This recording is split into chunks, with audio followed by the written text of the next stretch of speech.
Hay decisiones que no hacen ruido, pero dejan grietas profundas, como cuando una hija le pide a su madre que se vaya de casa sin levantar la voz, sin lágrimas, sin siquiera cerrar la puerta con fuerza, porque hay silencios que rompen más que los gritos. Rosa tenía 71 años cuando Clara, su única hija, le dijo que ya no podían seguir manteniéndola, que las cosas estaban difíciles, que la situación no daba para más.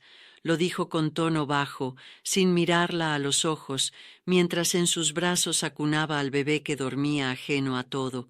Rosa no discutió, no suplicó, no preguntó, solo se dio media vuelta, tomó su bolso de tela deshilachado y una maleta sin ruedas, de esas que chirrían cuando uno las arrastra sobre el pavimento. Agrietado, cruzó el umbral de la casa donde había criado a Clara, donde había cocinado, planchado y llorado durante años, sin pedir nada.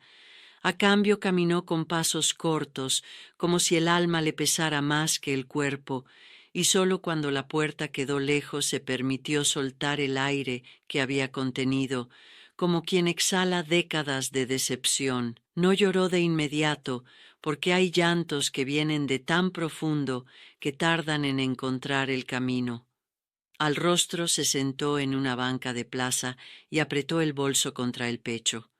Allí dentro, junto con una libreta rota y una bufanda vieja, guardaba una tarjeta bancaria poco común, sin nombre visible, ni hologramas de colores.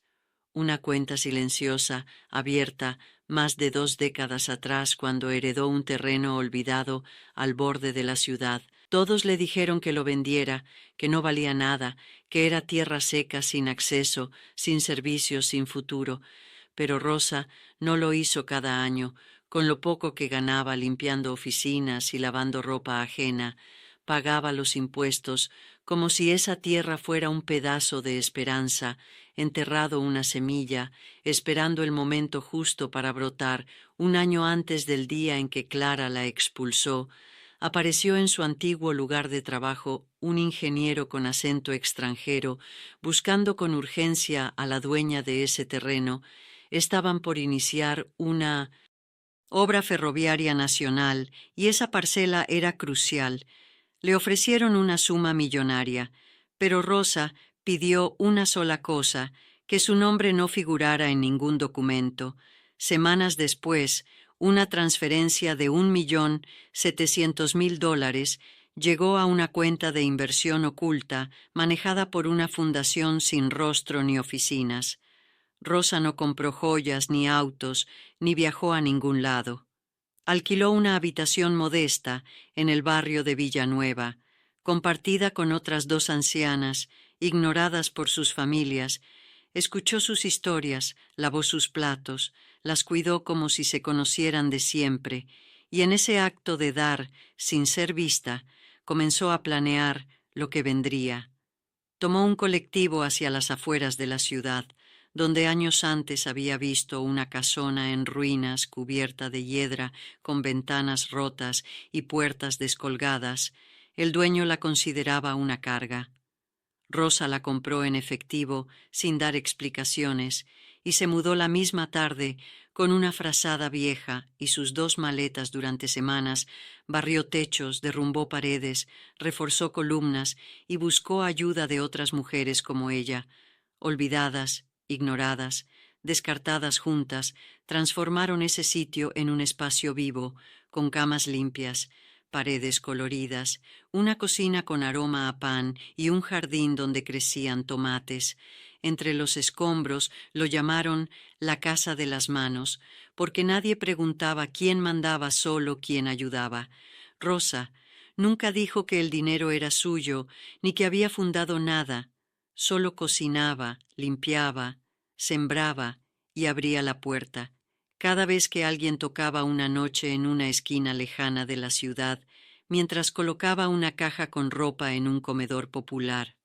Una mujer le preguntó por qué hacía todo eso, y Rosa respondió con calma: porque yo también necesité una mano, y no siempre la tuve entre tanto. Clara se enfrentaba al derrumbe de todo, Jorge, su esposo, se fue sin dejar más que una nota. El niño enfermaba. Seguido los alquileres, subían las cuentas, se acumulaban, y ningún amigo o familiar respondía a sus llamados. Agotada con el niño dormido en brazos y una mochila con pañales, vagó por calles desconocidas, hasta que una tarde lluviosa llegó a una calle donde había un muro blanco con letras pintadas a mano. Decía: «Aquí nadie es invisible». Tocó la puerta, sin saber que detrás del umbral la esperaba algo más que un plato de sopa. La esperaba el inicio de una verdad que llevaba demasiado tiempo dormida. El olor a pan recién horneado fue lo primero que Clara notó al cruzar el umbral del comedor comunitario. Sus botas empapadas hacían un sonido blando contra las baldosas, y su hijo dormía sobre su pecho, con los brazos enredados a su cuello. Frente a ella, una mujer de complexión baja, cabello entrecano y ojos firmes, le indicó una mesa sin decir palabra. Le colocó un plato de sopa humeante, pan tibio y un vaso de agua. Clara no reconoció a Rosa. No al principio, tal vez porque los ojos de una madre, después de tanto abandono, ya no brillan igual, o porque el rostro de quien ha sufrido en silencio cambia como si el dolor redibujara los contornos. Sin embargo, Rosa sí reconoció a su hija. La vio entrar con la misma postura que tenía de niña cuando llegaba mojada del colegio sin abrigo y sin quejarse. La observó sentarse sin preguntar y comer con las manos temblorosas. La vio evitar el contacto visual como si la culpa le pesara más que el hambre, pero no dijo nada, no porque no tuviera cosas que decir, sino porque algunas verdades no necesitan palabras. Aquella noche, Clara durmió en una de las habitaciones compartidas con su hijo, en una camita improvisada, entre mantas prestadas. El murmullo de otras mujeres se escuchaba desde el pasillo. Algunas rezaban, otras hablaban de hijos que no volvían de cartas, que no llegaban. Clara no podía dormir. Su mente iba y venía entre recuerdos de infancia, la figura de su madre planchando su uniforme escolar, la risa cálida cuando preparaba arroz con leche, las noches en que le frotaba la espalda cuando tenía fiebre, y ese día oscuro en que cerró la puerta sin mirar atrás al amanecer. Bajó a la cocina con intenciones de marcharse, pero una voluntaria le ofreció café caliente y pan recién hecho. Clara preguntó por la señora que servía la comida, y la joven respondió que doña Rosa salía temprano todos los días a hospitales o centros comunitarios, que siempre regresaba antes del anochecer. Clara no entendió por qué, pero no se fue algo dentro de ella. Le pedía quedarse, aunque fuera solo un día más. Pidió si podía ayudar y le entregaron un trapo y un balde. Limpió mesas, barrió el suelo, recogió platos, escuchó risas ajenas y miradas que no juzgaban por primera vez. En meses sintió que no estaba fallando, que podía hacer algo útil. Su hijo jugaba en el jardín trasero, entre otros niños que corrían sin miedo bajo el sol. Mientras tanto, Rosa la observaba a la distancia, nunca se acercaba demasiado. Solo preguntaba si todo iba bien y luego seguía con sus tareas una tarde. Mientras Clara fregaba unas bandejas, escuchó una voz familiar a sus espaldas. «Te está quedando impecable», y al darse vuelta vio a su madre con un delantal limpio y una bolsa de verduras en las manos. Quiso hablar, pero no supo cómo Rosa la interrumpió con un leve movimiento de cabeza. «¿Has comido?». Clara asintió sin palabras. Rosa colocó la bolsa sobre la mesa, sacó tomates, zanahorias, ajos y murmuró: «Todavía te gusta cocinar».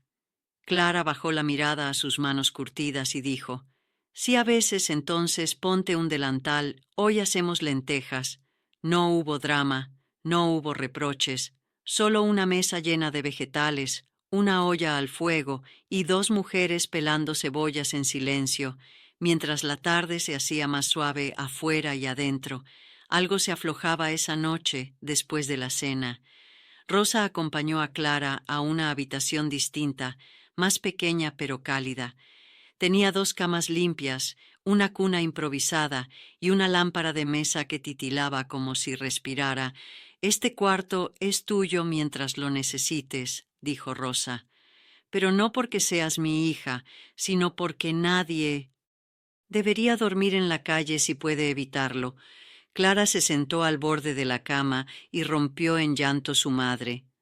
No la abrazó, no la juzgó, solo le sostuvo la mano con una firmeza que no temblaba y dijo con voz calma: «Y yo no supe cómo decirte que estaba cansada».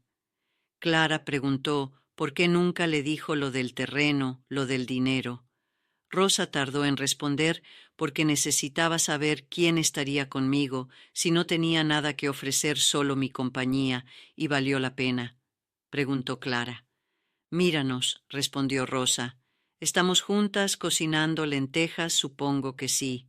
Y por primera vez en mucho tiempo ambas se sintieron en paz. Los días comenzaron a fluir con una extraña normalidad en la casa de las Manos, donde cada persona que llegaba no era interrogada sino bienvenida, donde no se preguntaba por documentos ni se exigía pasado, solo se ofrecía una taza caliente y una silla libre. Clara se levantaba temprano, acomodaba a su hijo en una manta junto al jardín, recogía pan del horno, ayudaba a servir el desayuno y barría el patio sin decir mucho, pero con una mirada que ya no era de pérdida, sino de reconstrucción. Rosa salía cada mañana antes del alba y regresaba al atardecer, a veces con cajas de medicamentos donadas, otras con mochilas llenas de libros o semillas de huerta en el barrio. Ya se hablaba de la mujer silenciosa, que ayudaba sin preguntar, que sanaba sin palabras, que repartía comida y calma en partes iguales. Clara comenzó a seguirla algunos días sin que Rosa lo supiera. Fue testigo de cómo su madre detenía su paso para tomar la mano de un anciano sin hogar, cómo dejaba frutas y una carta escrita a mano en la puerta de una familia enferma, cómo ofrecía su abrigo a una mujer temblorosa que esperaba turno en una sala de hospital. Su madre era un puente, un hilo invisible que unía pedazos rotos de otras vidas sin reclamar nada. A cambio, eso la golpeó más que cualquier sermón, más que cualquier reclamo, porque entendió que mientras ella se quejaba del frío, Rosa se había convertido en fuego. Una tarde Rosa le pidió ayuda para ordenar un depósito en desuso.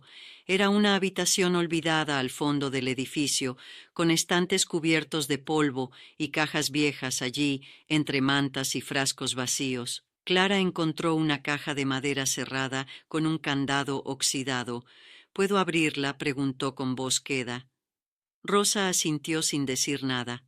Dentro había cartas amarillentas, fotografías en blanco y negro de mujeres con uniformes de limpieza, risas detenidas en el tiempo, recibos de pago, cuadernos con cuentas escritas a mano y en el fondo un sobre sellado con letra temblorosa para mi hija, si alguna vez me busca. Clara lo abrió con manos que no dejaban de temblar. La carta era breve pero poderosa, decía Clara. «Si estás leyendo esto es porque volviste, porque algo en ti aún late con fuerza. No te escribo para que me pidas perdón, no lo necesito. Solo quiero que recuerdes que el amor no siempre grita. A veces se queda en silencio, esperando florecer en el momento justo. Todo lo que ves aquí fue sembrado por muchas manos. Yo solo puse las primeras semillas. Ahora es tu turno, con todo lo que fui y todo lo que aún soy. Mamá». Clara leyó la carta 3 veces sin levantar la vista. No lloró esta vez porque el llanto ya no tenía lugar dentro de ella.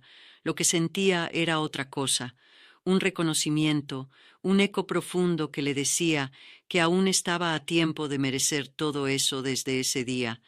Clara comenzó a hacer más, organizó una pequeña biblioteca con libros donados, pintó murales junto a los niños, enseñó a leer a las mujeres mayores que no sabían firmar.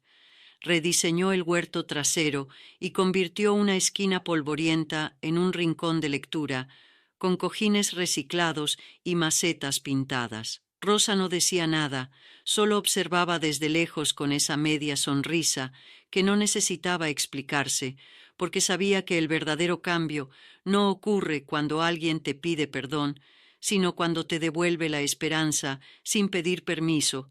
Así pasaron los meses. La Casa de las Manos comenzó a crecer. Llegaron más voluntarios, más donaciones, más historias rotas, buscando abrigo, y cada día Clara encontraba una forma nueva de ayudar, sin alardes, sin etiquetas, mientras su hijo crecía rodeado de ternura y dignidad. Una noche después de una jornada larga, Rosa le entregó una carpeta con papeles y sin previo aviso, dijo: «Estos documentos están a tu nombre». Clara los miró sin entender. Eran los papeles del terreno original y los de la fundación. «¿Pero por qué?», preguntó con la voz entrecortada. Rosa respondió sin rodeos: «Porque esto nunca fue mío, fue de todas las personas que alguna vez se sintieron olvidadas. Y tú sabes lo que se siente, sabes cómo ayudarlas. Ya es hora de que tomes el relevo». Clara no respondió, solo la abrazó, no con culpa, no con dolor, sino con todo el peso del amor que había tardado en reconocer, porque algunas veces solo hace falta una casa con olor a pan para volver a empezar. Cuando llegó el primer otoño tras la entrega de la carpeta, Clara ya no era la misma mujer que había cruzado aquella puerta con una bolsa de pañales y los ojos llenos de miedo. Ahora era el corazón de la Casa de las Manos, no porque mandara, sino porque sostenía cada rincón con su presencia. Sin buscarlo, se había convertido en la persona a la que todos acudían cuando algo fallaba, la que sabía dónde encontrar una cobija extra o cómo consolar a una mujer que acababa de ser abandonada, la que organizaba los turnos de cocina, las clases de alfabetización, las sesiones de costura y las tardes de cine comunitario. Su hijo crecía corriendo por los pasillos con la naturalidad de quien sabe que pertenece a un lugar, y Rosa lo miraba jugar como quien ve florecer algo que creyó marchito. Clara hablaba poco de lo que había pasado con su madre, pero todos notaban en sus gestos una devoción callada, en la forma en que servía su sopa preferida, o en cómo la cubría con una manta sin que ella lo pidiera. Sabían que allí había amor, un amor viejo, tal vez cansado, pero más fuerte que el rencor. Una tarde mientras regaban las plantas, Clara notó que Rosa respiraba con dificultad, pero no dijo nada. No quiso alarmar ni invadir el espacio que su madre protegía con tanto silencio, pero desde ese día comenzó a observarla con más atención. Rosa seguía siendo incansable, pero sus pasos eran más lentos, sus manos temblaban más de lo habitual y sus ojos se cerraban por más tiempo cuando se sentaba al sol. Llegó el invierno, y con él los resfriados, los achaques y las visitas al médico. Clara la acompañaba sin hacer preguntas, sin pedir explicaciones, y Rosa aceptaba esa compañía como se acepta una taza caliente en una mañana helada, sin necesidad de palabras. Fueron semanas tranquilas, de mañanas compartidas, tardes de lectura mutua, y noches en las que solo se escuchaba el viento contra las ventanas. Una noche Rosa llamó a Clara a su cuarto. Tenía las manos entrelazadas sobre el regazo y miraba por la ventana la calle vacía. Dijo: «Quiero que este lugar siga siendo de todos, que no se convierta en una institución que no tenga rejas ni reglas, que nadie pida un certificado para entrar». Clara asintió, no con resignación, sino con un respeto profundo. Entendía que su madre no le estaba pidiendo, sino confiando algo mucho más grande que una propiedad. Era una filosofía, una forma de estar en el mundo, sin herirlo, sin exigirle, solo sembrando donde hiciera falta. Unos días después, Rosa no bajó al desayuno. Su cama estaba tibia pero vacía, la ventana entreabierta, y sobre la almohada un cuaderno de tapas gastadas dentro. Clara encontró recetas, notas, dibujos y una carta que decía: «Si me fui en silencio es porque así viví los últimos años. No temas este lugar, ya sabe caminar solo, tú sabes cómo cuidarlo, hazlo con amor, no con culpa, hazlo con alegría, no con peso. Yo estaré en el pan que se hornee, en las risas del patio, en las manos que se tienden. Cuando alguien llega por primera vez, no me busques en fotos ni en lápidas, búscame en lo que aún está por hacerse». Clara no lloró de inmediato. Bajó las escaleras, tomó un trapo y comenzó a limpiar la cocina. Como cada mañana, no necesitaba ceremonias, porque la vida que Rosa había vivido ya era un homenaje suficiente. El funeral fue sencillo, pero el comedor se llenó de gente que venía de lejos, de madres solas y ancianos y jóvenes que hablaban de ella como quien recuerda a un faro, no a una benefactora, sino a una mujer común que les había tendido una mano sin preguntar nombres, sin prometer nada y sin esperar reconocimiento alguno. Clara habló al final con la voz serena y un «delantal en la mano», dijo mi madre. Salió un día por una puerta que se cerró sin ruido, pero abrió muchas otras y nunca pidió nada. A cambio, si hoy estamos aquí, es porque una mujer con las manos llenas de cicatrices eligió la compasión. Cuando podía haber elegido el orgullo, todos guardaron silencio, no por tristeza, sino por gratitud.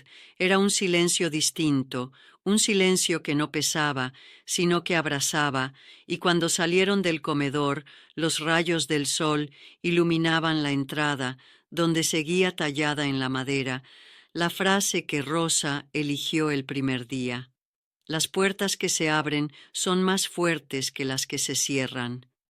Pasaron 2 años desde que Rosa se fue sin escándalo, sin ruido, como había vivido sus últimos años en silencio, pero con impacto profundo. La Casa de las Manos seguía en pie, no solo como edificio, sino como comunidad, como red invisible tejida por decenas de historias que se entrelazaban entre el aroma del pan, el eco de las risas infantiles y el susurro de los pasos de quienes llegaban por primera vez. Clara ya no se preguntaba si era suficiente, si podía con todo, porque entendió que cuidar no era cargar, sino compartir, y eso fue lo que hizo. Formó un equipo de mujeres y hombres que habían llegado una vez por necesidad y ahora volvían por elección, diseñaron nuevos espacios, abrieron un consultorio de atención gratuita, crearon talleres de carpintería para jóvenes que habían abandonado la escuela,